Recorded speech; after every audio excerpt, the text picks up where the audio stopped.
All right, everybody, welcome back to the podcast. It's Beer 30. Thanks for tuning in. The subject on this one is a huge difference to me. It's a big deal. So, the Bahamas has completely updated their cruising fees and their cruising structure and how much money they're going to get out of you. In this podcast, I'm going to break it all down, what the new fees are and how they're going to affect you. When I first heard about these fees, I didn't think it was that much. But then as I've kind of gotten into the research for this video, I've been amazed at all the extra fees and the extra costs. And I think it's going to be a big shock to the boating community and for lots of different reasons. And I'm going to get into it right now. So first, I'm going to talk to you about the old system. So the old system this goes into effect. I'm recording this on July 1st, 2025. It takes effect today. This podcast may be out the next day, so it's within a day or two here. The old system, if you were less than 35 feet, it was $300 a year or $150 for 3 months. If you were over 35 feet, it was $600 a year or $300 for 3 months. Now that's a cruising permit for your boat. And the fee included a fishing permit. You didn't have to pay anything extra, and that included the departure tax for 4 people. So you get 4 people on the boat, didn't have to pay any extra fees. So it was either 300 or 600 to go cruise for 6 months in the Bahamas. The new system starting right now, is no longer a 35-foot boat delineation. It's now a 50-foot boat. So if you are less than 50 feet, it's $500 annually. It's good for 12 months. So there's no more $300. It's $500. If you are 50 to 100 feet, it's $1,000. So like when I went in there, it would have been $1,000 for this boat to go in there this last time. If you're over 100 feet, it's $3,000. There are no longer any short-term options. It's all good for 1 year. Here's a big kicker that I think which is, so I was like, okay, it's not quite double the price, but it's good for a year, right? So I was like, okay, it's not that big deal. I think most people will absorb. Here's the difference. These two next things, in my opinion, are huge. Fishing permits, which used to be included in your cruising fee, are now, if you're less than 50 feet, $100 a month. If you're more than 50 feet, $300 a month. A month. So that's not just $100 for your fishing permit for the time you're in the Bahamas. That's $100 a month. So if you're going to be in the Bahamas for 6 months and you want to fish, another $600.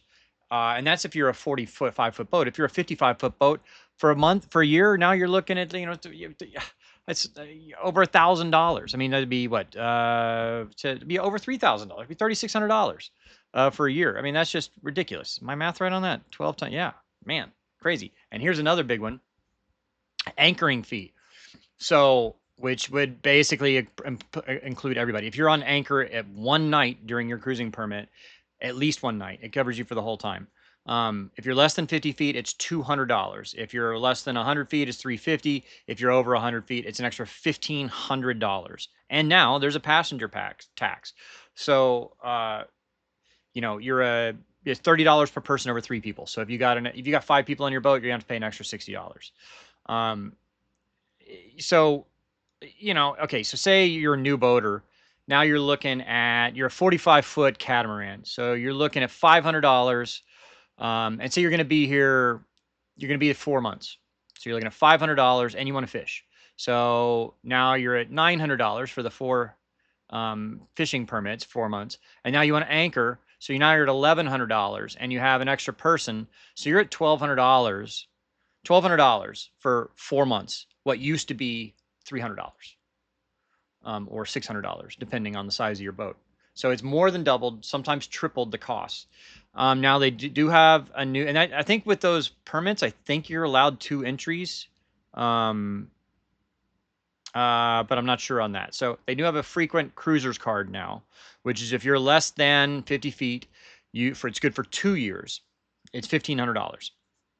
So if you're going to come in, and that's unlimited entries in and out. So if you're if you got 45-foot cat now and you want to be here for 2 years, okay, now you're at $750 a year with unlimited in and out. That starts to make a little more sense. That's actually might even be breaking even or saving you a little money. If you're 50 to 100 feet, it's $2,500. If you're over 100 feet, it's $8,000. Wow, that is not what I was expecting there. So it's just $8,000 anyway. But I mean, if you're over 100 feet, whatever, that's nothing to you. And here's another big kicker here: AIS is required. All boats 50 feet or above must have AIS, and it must be transmitting, and it must be on at all times. And it's $1,000 fine if you do that. Now, why are they requiring the AIS? Just so they can keep track of who's they can have their Bahamian Defense Force come into an anchorage and see everybody's AIS on there, and then go, okay, have they paid? Are they up to date? Are they whatever? Have they paid these fees? Have they paid the anchoring fee? Then they can go up and like bill them or get them in trouble or whatever. Or if they see a boat in an anchorage and they don't see AIS on there, boom, now they're popping them $1,000 fine. It's money.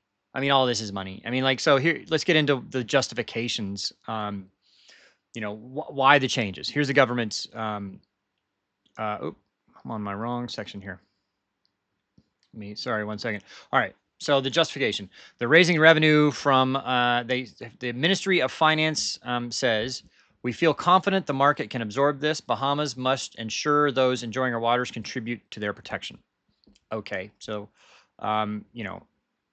they feel they can get people to pay it, and they're not going to complain about it too much, and the people are still going to come.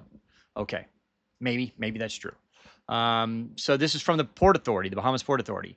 The anchorage fees are not a tax. They are a conservation tool. Funds will support sustainable mooring systems and reef protection. Yeah, I'm sure all that money they take in for the anchoring fees is going to go exactly to where they're supposed to go. There's no corruption in the Bahamas at all. This isn't going into somebody's pocket. Okay, sure. Enforcing charter regulations. Many foreign charter boats were operating outside the law. These changes help ensure fair competition and proper oversight. That could be true, but if you're chartering in there, why you got to penalize the rest of us for illegal charters? And then, they're trying to monitor, they're digitally modernize. This will reduce bureaucracy and make the Bahamas a more seamless cruising experience. I don't know about that. So that was the government's rationale. Let's look at boater reactions. The marinas report a wave of cancellations. We've had a wave of cancellation. These fees came out of nowhere just before July 4th. That's Peter Murray from the Bahamas Marinas Association. A lot of people in the cruisers forum saying, like, I've been coming for 18 years. This might be the one that makes me stop. $800 for a weekend in Bimini? No thanks. So that's a big thing. I think that, and I'll touch on this in a little bit. I think for the long-term cruisers, you're going to go spend 6 months in the Bahamas and you come every year. It's going to be a little bit more expensive. If you get the 2-year pass and you do come all the time, maybe it'll be about break even, but not really. I mean, I guess I don't know, but I don't know if that pass includes like anchoring fees and all that. So that'll be interesting. Okay, so say you buy the $1,500 2-year pass, do I have to pay the anchoring charges? And I'm sure I'd probably still have to pay for the fishing permits and all that. So like, I don't know. I mean, so I'm not sure how that'll work and how they're going to keep. This is not going to make things seamless and easier. It's going to make it harder. Anyway, so say you live in Miami or Palm Beach. Miami, you want to go over to Bimini for the July 4th weekend, get in some fishing, hang out, stay in a hotel. You got your center console. You got a 35-foot, 40-foot center console, and you want to come over. It's only a 2-hour, 3-hour trip on your boat. You get over to Bimini. Well, what used to cost you $300 now costs you $800. You got the $500 permit, and then $200 for your anchoring, and then $100 for your fishing. So now you've added $500. So, okay, is that gonna? You maybe think twice about it. What would have been, so say you were gonna go do a long weekend in Bimini, $300 cruising fee. It's gonna cost you, I don't know, $300 in fuel, round trip. And then you were going to get a hotel for a couple $100 a night. So you're doing 2 nights. So you're 400. So now you're at $1,000, right? To do it for the weekend. Now it's going to cost you $1,500. And you're like, that's a 50% increase just to go for a weekend. Maybe I'll go down to the Keys instead. Why don't I just go down to the Keys? I'm going to spend less on fuel because it's closer. I'm going to do that. So for the short-term boaters, it's really, I think that's going to be, I think it's going to really discourage short-term boaters, people coming over for a weekend or a week and all that. Long-term boaters, like I said, I think for the most part, they might absorb it, but you're still going to piss a lot of people off with this. Okay, so we'll talk about the pros about the new system. It could fund better services, moorings, and enforcement. Maybe. I mean, how much does a mooring cost? $200? I mean, I guess maybe by the time you get it out there, it's another couple $100. It's just a big concrete concrete block with a hook on it and a chain and a ball. So I don't know, maybe it costs $500, $800 for that mooring. But is the money actually going to go to that? I don't. I mean, it's corruption, right? Digital clearance may simplify the process. Well, they already had digital clearance, so you already had they had their click to clear thing. So you would do it all online. You still did have to show up and go to a uh, customs and immigration and do all that. And basically, you just gave them your PRC number, whatever. I don't know what it means, but you give them the number that you paid and all that, and then they check it and they give you your cruising permit and you're good to go. Maybe this is all going to be online where you don't have to go in anymore. I don't know. They have already stopped. You no longer have to check out. You just leave, which is nice. The pros again, it says it encourages longer stays. So you can get a year-long permit or a 2-year permit for cheaper than doing it just for a couple months at a time. Um, um, you get the if you get the 2-year pass, you can frequently travel or all that. It says AIS could improve safety in busy anchorages. I don't think so. I mean, come on. And it's only for boats 50 feet or over. You can the AIS thing, don't get me wrong. AIS is great. I encourage you to have it. I think they're using that they're using safety as an excuse to get people to have it on so they can monitor you like Big Brother, right? They just want to know where you are all the time because you got your AIS, it's reporting. They can see that anywhere. They can be in Nassau, and as long as you know, I forget how their system works. I think some of the stuff works on satellite, but the rest of it works on VHF. If they have a VHF system that can monitor all that, then they can be in somebody in Nassau like, hey, there's a boat, Naughty Dogs. I see them in an anchorage in Exuma, and we don't have them showing paid. Okay, well, technically, I don't know what I would do here because I guess I need to update my AIS, but I kind of did it on purpose. So the AIS on this boat is probably not legal. I don't know. But the name of the boat is Naughty Dogs. I have the AIS still from the previous name of the boat, and I did that on purpose for privacy, so people can't just look up where I am all the time. So yeah, I mean, I would guess I need to change that before going back because somebody come into their anchorage and be like, well, why is your AIS say this when your boat name is that? So anyway, cons of the system. Much higher costs, especially for short-term trips. So you're more than double on the short-term trips. No more 3-month option anymore. Now you got to do a whole year. Is confusing. Separate monthly fishing permits. So that's the thing. Okay, so say I buy a fishing permit for the first week because I'm not planning on fishing anymore after the first month. What happens? How do I renew that? Do I buy it online? How does that work? How do they check? I don't know. It hurts small towns if fewer cruisers visit. That's absolutely true. Anchoring fee, new cost to anchor out. So that was the whole thing about coming to the Bahamas is that it was $300. You come in, and then if you don't want to spend any money because you don't have it, you can anchor out for free. And, you're still going to contribute somewhat to the local economy because you're going to have to go in and buy a few things. Now, why? So if you were that money conscious where you didn't want to spend the 300, so now if you're going to come in, you're going to be spending a minimum of $700 to come in, more like $800 if you wanted to come in for 3 months in the Bahamas. So if you were already living on a tight budget and it was going to be 300, but you could absorb that. Now it's going to be 800. Maybe you just go down to the Keys because that's free, and it's cheaper actually because the Bahamas are very expensive other than that. Liveaboards are now paying more and dealing with all the extra fees. The AIS requirement adds cost to boats of over 50 feet if they don't already have it. That's true. So, but I think you really should have it. It's not that expensive. I think you can get an AIS transmitter on your boat for as little as $300 or $400. But it's highly worth it. It makes it so much safer. All right, so here is the impact of cruisers by type.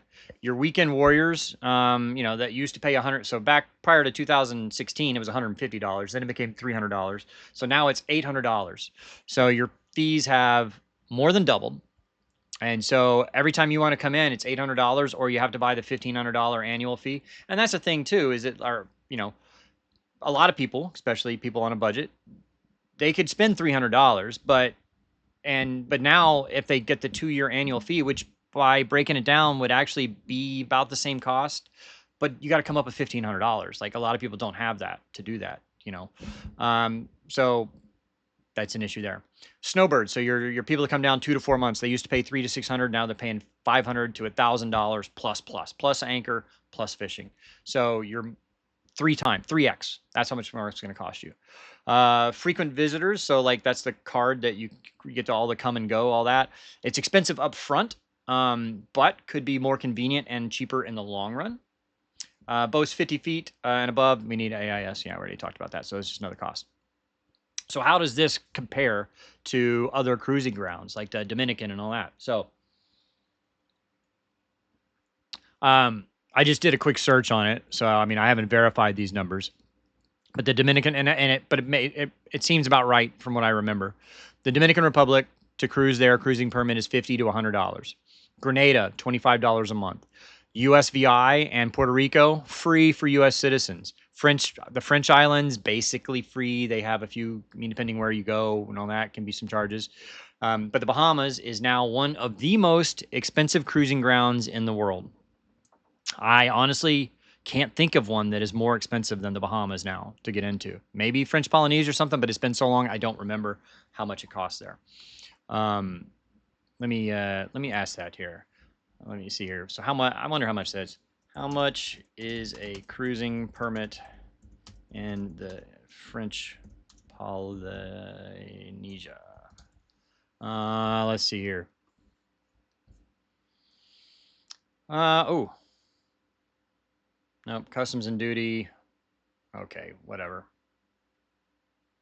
This is ridiculous. All right. $300, something like that. And it's good for 24 months, but then you get all your other stuff. So I don't know. I don't know if that's true or not, but so the way it used to be before 2015, it was 150 to 300, and then at 2016 the fees doubled. It did cause a short-term visitor drop. 2020 they added more brackets, so just more fees for bigger boats and all that. And they did the online portal, which made things clearing in a lot easier. It really did. So you get the click to clear thing. It is a bit confusing. I mean, I've done it multiple times now, but I will say their system is very confusing to use. That click to clear, it doesn't always make sense. But after you've done it a couple times, you kind of know the little tricks behind it. Like it wants to know all your engine info and all that, but it doesn't ask you in the right places. It's harder to use. I mean, it's easier than having to do all that crap and go to like a customs agent and wait in line and all that, but it's still kind of. And then this one is the biggest increase, more than doubling the cost. And then so the costs have doubled or tripled for most boats. The Bahamas are beautiful, but they're not budget friendly anymore. That was what I always said about the Bahamas, is that it's one of the most beautiful cruising grounds in the world, and it's one of the easiest to get to, but it's always been expensive. I've always said the Bahamas are very expensive, and this just adds to the cost because, like, where were we? We were in, I can't remember where we were. We were in, I don't remember, somewhere in the Bahamas, and we went in and had lunch, and we were at Norman's Key. That is a very expensive island, but 2 drinks and 2 meals was $140 with tax and tip. And, that's at a pretty nice restaurant. Now you go say you go to, I don't know, what's the name of that? There's a new beach club in Exuma, Coconuts. A beer is $10, something like that. A cocktail's $15. It might be $7 for a beer, and then a meal is $20, or $25. But it's just a basic cheeseburger. But that's actually one of the more reasonable places. You get up into Harbor Island, it's $50 a person for a meal. And a lot of the places, even in Exuma, you go to like I don't know. So you go to Staniel Key Yacht Club. I mean, the food's okay, but you're going to spend $50 a person per meal, and it's just yeah. So the Bahamas says it's about conservation, fairness, and modernization. Cruisers say it's a cash grab with no added value to them. I agree. This is a cash grab for the government. Do I believe for a second they're actually going to like make any improvements for cruisers with this money or do any conservation with this money? I don't believe it for a second. Time will tell if the Bahamas can adjust based on the fallout. So now if you go, plan ahead and understand the rules and budget carefully. For me, I don't know what I'm doing next season yet. I I'm not planning to go to the Bahamas, but if I was, I might rethink it. And I've already done the Bahamas so many times, I might go through the Keys. And then what I would like to do, so I don't know 100%. I'm still waiting on my new boat. I'm hoping to be on that. We'll see what happens. Uh, but I would go to Mexico and cruise down to Belize and do that, and then come back. It's number one, it's a lot cheaper. Um, the weather is generally better because the Bahamas in December, January, February suck. The weather is cold and it's windy. The weather is great in March and March is in between. Weather is great April, May, but then you got to leave in June. So the best months to be in the Bahamas are November, April, May, and you know anyway. But if you go down to Belize and all that, it's good year round. The water's fine in the middle of January. It's not too windy. Whereas in the Bahamas, you get the Christmas wind. So from Christmas till like February, it's blowing 20, 25 knots every single day. Um, so I think this is a mistake. When I first heard all the stuff, I think this is a mistake on Bahamas part. When I first heard it all, I was like, okay, it's a couple $100 more. I can see where they need the cash. Like the Bahamas needs the money, and most of the boaters are not exactly hurting for money. I'm sure there's quite a few that are, very conscientious with their budget. They can barely afford it. But most, if they're going to buy $100,000 boat and come do this, they can afford to absorb a couple $100, right? But now you're talking an extra $1,000. Might make you rethink things a little bit. So, you know, I think what time will tell. And this is just in time for the July 4th weekend. And so all the people that were going to take their boats over to Bimini and West End for July 4th, which is in a couple days, and they were going to spend $300 and then go spend another $1,000 in the local economy, like hotel rooms and bar tabs and food and all that.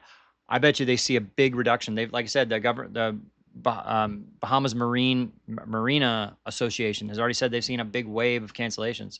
So I think we'll see what happens. If this, because for most cruisers who I think who's watching this, so people that are planning to get on their boat and go spend 3 or 4 months in the Bahamas, they're not going to be affected till next November when they come over. This is right now is going to affect, which I think is the bigger effect. So most cruisers, I don't think it'll affect as much, like I said, because long-term stuff, if you're going to come every year for 6 months a year, the cost increase isn't that much more. But it's for your casual weekend warrior boater that it's really going to hurt the most. And I think those are the people that bring over the most money to the Bahamas. So you're talking about somebody that comes over in their center console that's got quad 400s on it. So they got $150,000, $250,000 little center consoles. And if that's your fun boat, you got some money. You're going to come over and spend all that. I mean, like maybe they're like, okay, these people have a shit ton of money anyway. What's an extra 500 or $1,000 to them? They're going to come anyway. Maybe they will, maybe they won't. I don't know. But time will tell, and we'll see what happens. But oh, you know what? I meant to bring this in earlier, but I want to talk to you about the sponsor of this video. Just give me 1 second, because this is an interesting thing. So this is red light therapy for your eyes. So I was listening to Joe Rogan. He's one of the podcasters I listen to, and he used to complain about his vision being bad. He's getting older and needs readers and all that. And then I was watching him one time, and he said, "Oh yeah, I don't need the readers anymore. I started doing red light therapy in my eyes." I'm like, "Oh wow," because it was like when I turned 43, it was overnight. Switch flipped, and I needed to start wearing readers. I don't even know if I have them here with me, but so I started looking into it, and I saw some pretty interesting studies that show that these can do stuff. So basically, it's just got these red lights in here. So you turn it on, and you put it on like this. I know it looks goofy, but you do that, and it automatically turns off after 3 minutes. You do it, 2 or 3 times a day, and I have noticed, like, I'm not wearing my reading glasses. Like, it's not as great as it was, but I'm looking at my computer reading my little notes off that, and I'm not wearing my reading glasses. I have noticed a slight increase in my vision since I started wearing these. And some days it's really weird. Eyes are weird. Like some days, like it just really clear. Like I'm like, wow, my vision's great. But I've only been using it for a month or so. So it's Aruna Light. I'll put a link in the description. If you use my code Doodles10, you get 10% off. And so they didn't approach me. I did research on red light therapy for the eyes. And so another thing, like my dad had macular degeneration, age-related macular degeneration. So he had to get a shot in his eye like every few months. I'm like, ugh, that's awful. But there are studies that show that red light therapy does help with age-related macular degeneration. So if I start using it now, maybe I never have to deal with that. And then maybe my vision keeps improving where I no longer need readers. And so I'm kind of excited about using that. So maybe it'll help out you guys too. Use the code Doodles10 at checkout. There's a link in the description, and you get 10% off. And like I said, so they didn't reach out to me. I started researching it and found this company online, watched a couple YouTube videos on it, and I bought it with my own money. And I've been that impressed with it that I contacted them and said, hey, I would like to have you as a sponsor. Can we do something? So Arunalite, I'm using it and I can tell a difference. And, this is just all my anecdotal stuff. You got to look at your own studies. I'm no doctor. Don't take my word for it. You can try it out. But anyway, link in the description for that. And so thank you guys for watching. And I will see you on the next podcast.